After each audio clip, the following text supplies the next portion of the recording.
우리 다 함께 사도신경으로 우리의 신앙을 고백드립니다. 전능하사 천지를 만드신 하나님 아버지를 내가 믿사오며 그 외아들 우리 주 예수 그리스도를 믿사오니 이는 성령으로 잉태하사 동정녀 마리아에게 나시고 본디오 빌라도에게 고난을 받으사 십자가에 못 박혀 죽으시고 장사한 지 사흘 만에 죽은 자 가운데서 다시 살아나시며 하늘에 오르사 전능하신 하나님 우편에 앉아 계시다가 저리로서 산자와 죽은 자를 심판하러 오시리라. 성령을 믿사오며 거룩한 공회와 성도가 서로 교통하는 것과 죄를 사하여 주시는 것과 몸이 다시 사는 것과 영원히 사는 것을 믿사옵나이다. 아멘. 오늘 우리가 함께 부를 찬송가는 203장입니다. 203장 하나님의 말씀은 이 찬양 가사 먼저 읽도록 하겠습니다. 하나님의 말씀은 생명의 말씀이라. 광야 같은 세상에 길 잃고 방황할 때 절망 중에 빠진 이 몸 하나님 보호하사 생명샘이 솟아나와 새 힘이 넘칩니다. 하나님의 말씀은 은혜의 말씀이라. 누구든지 믿고서 참으로 회개하면 하나님이 사해 주사 구원함 베푸시고 가히 없는 큰 은혜로 늘 품어 주십니다. 하나님의 말씀은 진리의 말씀이라. 믿음으로 지켜 자유를 얻게 되면 어려운 일, 힘든 일도 담대히 할 수 있어 온전하신 말씀으로 승리케 하십니다. 하나님의 말씀은 사랑의 말씀이라. 험한 세상 살 동안 언제나 돌보시고 변함없는 사랑으로 우리를 지키시어 하늘나라 이르도록 인도해 주십니다. 아멘. 우리 이 찬양 하나님께 영광 올려드리겠습니다.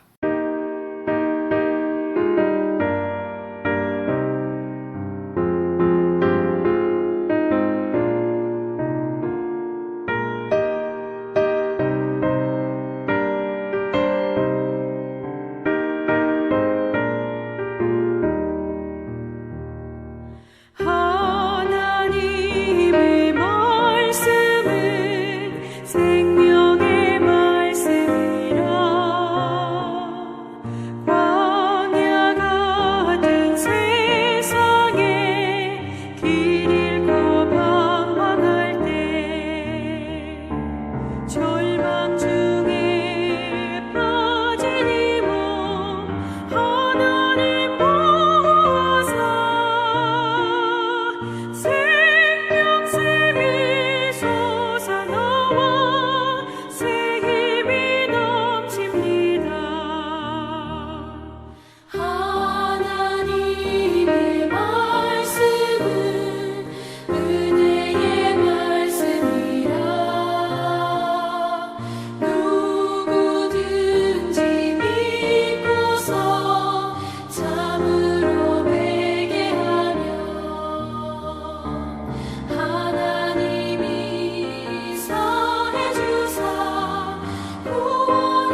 우리에게 주신 하나님의 말씀은 예레미야 24장 1절에서 우리 끝절인 10절까지 함께 읽도록 하겠습니다. 예레미야 24장 1절에서 10절까지 말씀을 저와 함께 한 목소리로 읽습니다. 바벨론의 느부갓네살 왕이 유다 왕 여호야김의 아들 여고냐와 유다 고관들과 목공들과 철공들을 예루살렘에서 바벨론으로 옮긴 후에 여호와께서 여호와의 성전 앞에 놓인 무화과 두 광주리를 내게 보이셨는데 한 광주리에는 처음 익은 듯한 극히 좋은 무화과가 있고 한 광주리에는 나빠서 먹을 수 없는 극히 나쁜 무화과가 있더라. 여호와께서 내게 이르시되 에레미야야 내가 무엇을 보느냐 하시매 내가 대답하되 무화과이온데 그 좋은 무화과는 극히 좋고 그 나쁜 것은 아주 나빠서 먹을 수 없게 나쁘니이다 하니 여호와의 말씀이 또 내게 임하니라. 이르시되 이스라엘의 하나님 여호와께서 이와 같이 말씀하시니라. 내가 이곳에서 옮겨 갈다인의 땅에 이르게 한 유다 포도를 이 좋은 무화과 같이 잘 돌볼 것이라. 내가 그들을 돌아보아 좋게 하여 다시 이 땅으로 인도하여 세우고 헐지 아니하며 심고 뽑지 아니하겠고 내가 여호와인 줄 아는 마음을 그들에게 주어서 그들이 전심으로 내게 돌아오게 하리니 그들은 내 백성이 되겠고 나는 그들의 하나님이 되리라. 여호와께서 이와 같이 말씀하시니라. 내가 유다의 왕 시드기야와 그 고관들과 예루살렘의 남은 자로서 이 땅에 남아있는 자와 애굽 땅에 사는 자들을 나빠서 먹을 수 없는 이 나쁜 무화과 같이 버리되 세상 모든 나라 가운데 흩어서 그들에게 환난을 당하게 할 것이며 또 그들에게 내가 쫓아보낼 모든 곳에서 부끄러움을 당하게 하며 말거리가 되게 하며 조롱과 저주를 받게 할 것이며 내가 칼과 기근과 전염병을 그들 가운데 보내 그들이 내가 그들과 그들의 조상들에게 준 땅에서 멸절하기까지 이르게 하리라 하시니라. 아멘. 네, 오늘 우리가 함께 읽은 예레미야 24장 우리가 끝절 10절까지 살펴보았는데요. 오늘 우리에게 주신 하나님의 말씀에서 우리가 주목해야 할 부분은 예레미야가 성전 앞에서 무화과 두 광주리의 환상을 보게 된 그 사건을 오늘 우리는 주목해야 됩니다. 자, 그러면 어떤 상황에서 예레미야는 그 환상을 보게 된 것일까요? 두 차례의 이 바벨론 침공으로 말미암아 유다 백성들은 바벨론의 포로로 끌려가게 됩니다. 이때 바벨론의 느부갓네살 왕은 여호야긴 왕을 비롯하여 유다의 고관들과 또 유다의 주요 산업을 담당하였던 목공, 또 철공, 그리고 용사들까지도 이렇게 바벨론의 포로로 끌려가게 됩니다. 이렇게 왕을 비롯하여 목공과 철공, 그리고 용사들까지 다 포로로 끌려간 것은 어떤 의도가 담겨 있냐면 바벨론에 더 이상 유다가 침략할 마음, 반항할 마음을 갖지 못하게 하기 위해서 그들은 그렇게 유다의 주요 산업을 담당하였던 자들까지도 용사들까지도 다 포로로 끌고 간 것입니다.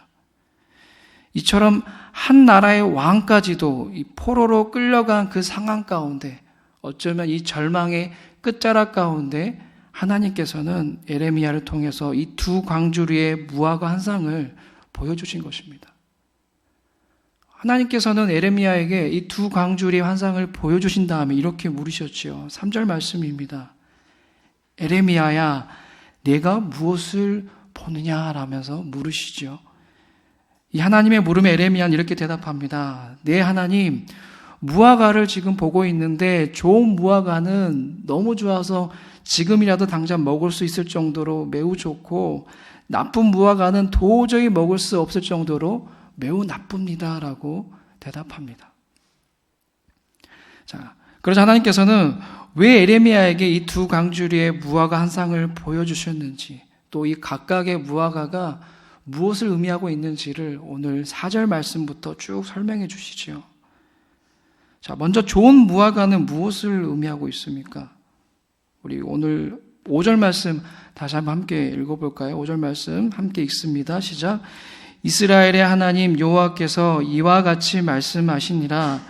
내가 이곳에서 옮겨 갈대인의 땅에 이르게 한 유다 포로를 이 좋은 무화과 같이 잘 돌볼 것이라. 네. 자, 여기서 말하는 좋은 무화과는 방금 우리가 확인했듯이 바벨론으로 끌려간 유다 백성들, 포로들을 말하죠. 그리고 이들을 어떻게 하겠다고 하십니까? 잘 돌봐주시겠다고. 잘 돌봐주고 다시 이 땅으로, 다시 너희들의 고향이 예루살렘으로, 유다로 데려와 주셔서 세워주시고 심어주시겠다라고 하나님 약속의 말씀을 하십니다.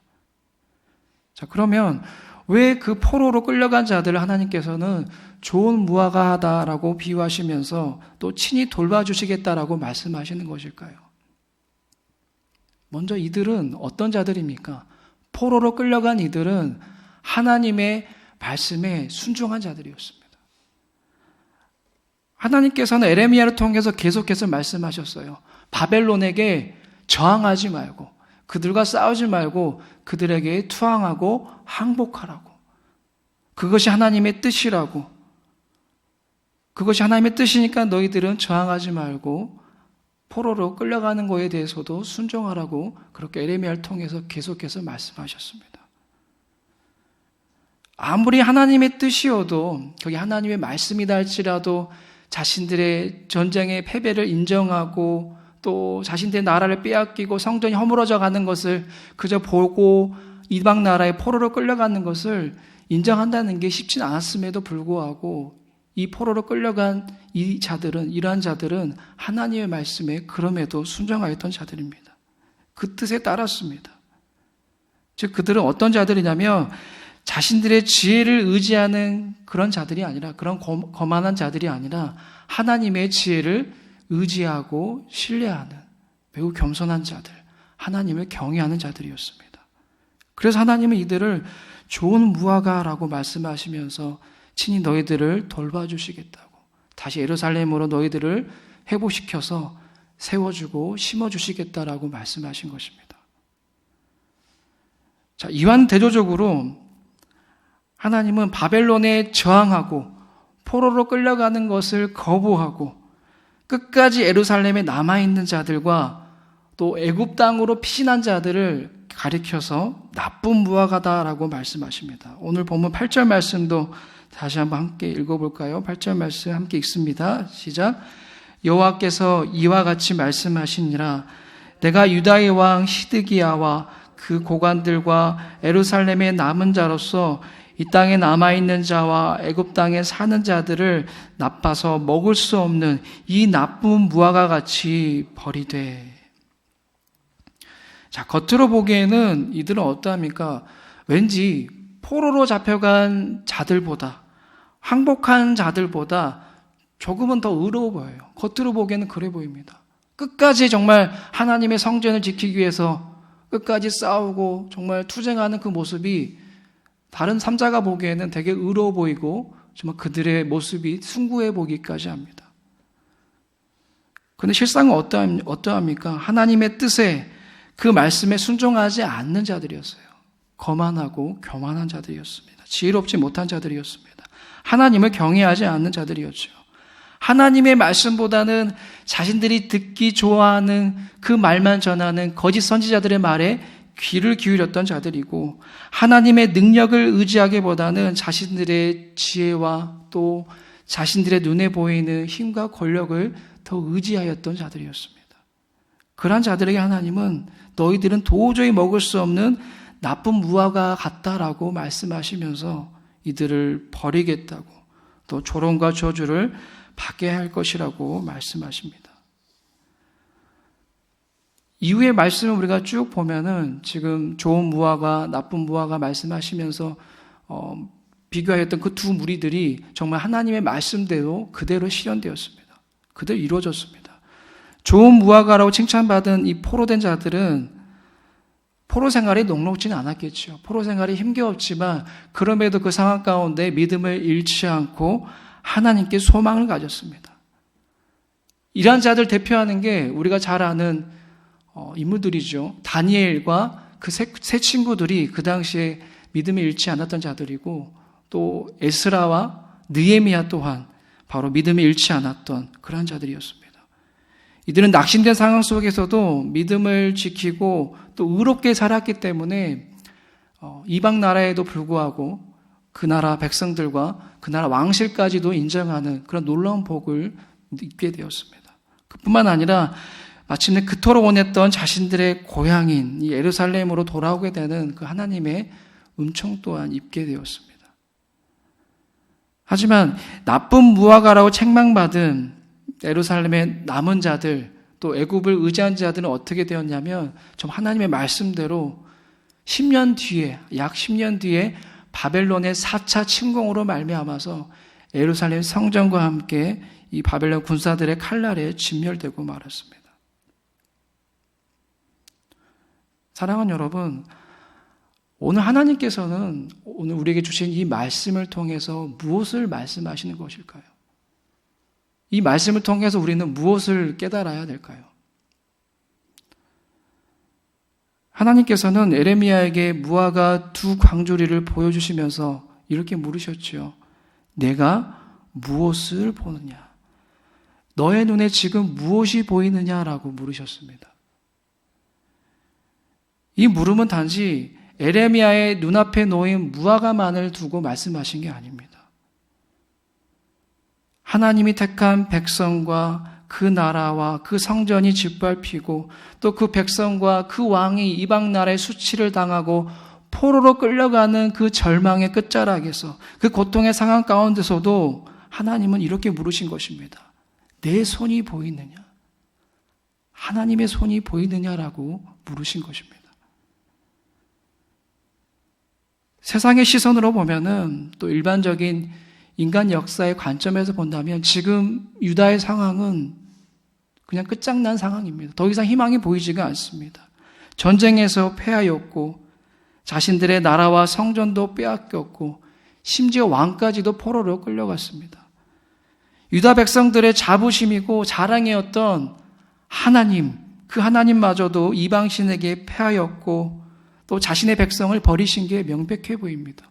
그도 그럴 것이 바벨론 군대가 휘두르는 칼날에 수많은 하나님의 백성이 고통의 소리, 신음의 소리를 내고 있지만 버리지 않으셨다면 결코 침묵하실 리가 없기 때문입니다. 하나님은 유다 백성을 버리셨고 영원한 사랑의 언약을 깨뜨리신 게 분명해 보입니다. 그런데 정말 그렇게 하신 것일까요? 정말 세상의 시선과 인간 역사의 관점으로 보면은 분명 하나님은 패하셨습니다. 유다 백성을 버리셨습니다. 그들의 눈에 보이는 것은 잔인한 바벨론 군대이며 또 한 줄기 빛도 없는 캄캄한 어둠뿐입니다. 그런데 하나님은 에레미야를 통해 이렇게 말씀하십니다. 잔인한 바벨론 군대 너머에 계시는 그 느부갓네살이 잔인하게 휘두르고 있는 그 칼 배후에 있는 하나님의 손이 보이느냐고, 내 손이 보이느냐고 하나님은 에레미야에게 묻습니다. 그리고 에레미야는 보았습니다. 잔인한 바벨론 군대 너머에 계시는 하나님을, 느부갓네살이 휘두르는 그 칼 배후에 있는 하나님의 손을 분명히 보았습니다. 하나님은 전쟁에 패하신 것도 아니셨고 유다 백성들의 고통에 침묵하신 것도 아니셨습니다. 자신의 그 사랑의 언약도 저버리신 것도 아니셨습니다. 하나님은 여전히 사랑의 마음으로 모든 그 사건들을 주관하시고 다스리고 계셨습니다. 사실 따져보면은 지금 유다 백성이 고난을 당하고 있는 것은 스스로 자초한 일이었습니다. 그들 백성들이 자초한 일이었습니다. 오랜 세월과 숱한 세대에 걸쳐 저지른 방역과 죄와 어리석은 행위에 대한 하나님의 심판이었습니다. 하지만 하나님의 심판은 어떠한가요? 그냥 단순한 심판이 아니지요. 그 심판을 통하여서 궁극적으로는 하나님은 자신들의 백성을 하나님께로 돌아오기 위한 사랑의 연단과도 같은 게 바로 하나님의 심판이고 그 심판의 목적임을 우리는 오늘 7절 말씀을 통해서 다시 한번 깨닫게 되죠. 우리 7절 말씀 우리 마지막으로 다시 한번 함께 읽어볼까요? 7절 말씀을 읽습니다. 시작. 내가 여호와인 줄 아는 마음을 그들에게 주어서 그들이 전심으로 내게 돌아오게 하리니 그들은 내 백성이 되겠고 나는 그들의 하나님이 되리라. 아멘. 하나님은 지금 분명히 말씀하세요. 유다 백성에게 이 바벨론 포로라는 이 고난을, 이 고통을 허락하신 이유에 대해 말씀하십니다. 그게 뭡니까? 내가 여호와인 줄 아는 마음을 그들에게 주시기 위하여서. 즉 유다 백성을 너무나도 사랑하시는 그 하나님의 사랑을 이 백성들이 알지 못하니까 이 바벨론 포로라는, 이 바벨론의 포로로 끌려가는 그 고난을 겪게 하셔서 그 마음을 알게 하신 거예요. 그로 인하여서 다시 하나님께로 돌아와서 하나님의 백성이 되고 하나님은 그들의 하나님이 되시기를 원하셨습니다. 사랑하는 여러분, 오늘 하나님께서 우리에게 주시고자 하신 말씀은 바로 이것입니다. 고난 너머에 계시는 하나님의 손을 보라는 것입니다. 오늘 이 말씀을 우리에게 하나님께서는 들려주고 싶으십니다. 고난 너머에 계시는 하나님의 손을 보라. 내 손을 보라고 하나님은 말씀하십니다. 비록 고난과 고통이 켜켜이 쌓인 그런 어둠 같은 상황일지라도 하나님은 포로로 끌려간 유다 백성들을 변함없이 보호하시고 지켜주셨던 것처럼 우리 또한 그렇게 사랑의 손길로 보호하시고 지켜주실 줄로 믿습니다. 예레미야 29장 11절 말씀을 보면은 우리를 향하신 하나님의 생각에 대해서 이렇게 기록되어져 있습니다. 여호와의 말씀이니라. 너희를 향한 나의 생각을 내가 아나니 평안이요 재앙이 아니니라. 너희에게 미래와 희망을 주는 것이니라. 아멘. 우리가 고난과 고통의 상황을 만났을 때에 이 말씀을 기억하시기를 주님의 이름으로 축복합니다. 우리를 향하신 하나님의 생각은 재앙이 아니십니다. 방금 우리가 말씀 확인했듯이 평안이고 희망이다라는 이 진리를 믿으시기를 다시 한번 주님의 이름으로 축복합니다. 요즘 이추가 이제 지나서 많이 선선해요. 그렇죠? 오늘 새벽 공기도 여러분들 다 경험하시겠지만 되게 선선하고 이제 정말 가을이 왔구나는 것을 우리가 아침 저녁으로 느끼고 있습니다. 바람이 정말 이제 덥지도 않고요. 상쾌하고 개운한 것 같습니다. 이렇게 선선한 바람이 불 때 한번 눈을 감고 그 바람을 느껴보셨으면 좋겠습니다. 내 뺨을 만지고 또 내 머리카락을 스치는 그 바람을 느껴보면서 이런 생각을 해봤으면 좋겠어요. 아, 이 바람이 혹시 하나님의 손길이 아닐까? 제가 어제 말씀을 이제 준비하면서 잠깐 밖에 나갔는데 아침이었거든요. 그 바람이 느껴지는 거예요. 얼마 전까지만 해도 그 바람이 너무나 싫었어요. 끈적끈적하고 더워가지고 막 더운 바람이 제 따귀를 때리는 것 같았거든요. 근데 어제 바람이 바뀌었다는 것을 저실히 깨달았습니다. 정말 시원하고 정말 따스하고 선선한 바람이었습니다. 그 바람이 하나님의 손길이라고 생각하셨으면 좋겠어요. 때로는 고통 가운데 내가 오늘 말씀을 통하여서 정말 고통 너머에 계시는 하나님의 손이 있다라는 것을 내가 믿고 깨닫게 되었지만 그 믿음이 내 마음에 잘 새겨지지 않을 때가 있잖아요. 그럴 때 오늘 같은 이 입추의 이 시절에 그 바람을 느끼시면서 이게 혹시 하나님의 손길이 아닐까? 이게 바로 하나님의 사랑의 손길이 아닐까라면서 그 바람을 느끼시면서 고난과 고통을 이겨낼 수 있기를 다시 한번 주님의 이름으로 축복합니다. 우리 눈에 보이지 않지만 분명히 날 도우시고 날 안아주시는 그 주님의 손 붙들면서 오늘 하루도 승리할 수 있기를 다시 한번 주님의 이름으로 축복합니다.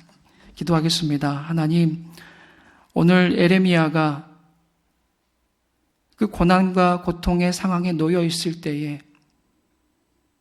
자신들의 백성이 그렇게 처참히 짓밟히고 이방인의 포로로 끌려가는 그 상황 속에서도 환상을 통해 보여주신 그 하나님의 그 물음에 너가 무엇을 보고 있느냐? 네 눈에 보이는 게 무엇이냐?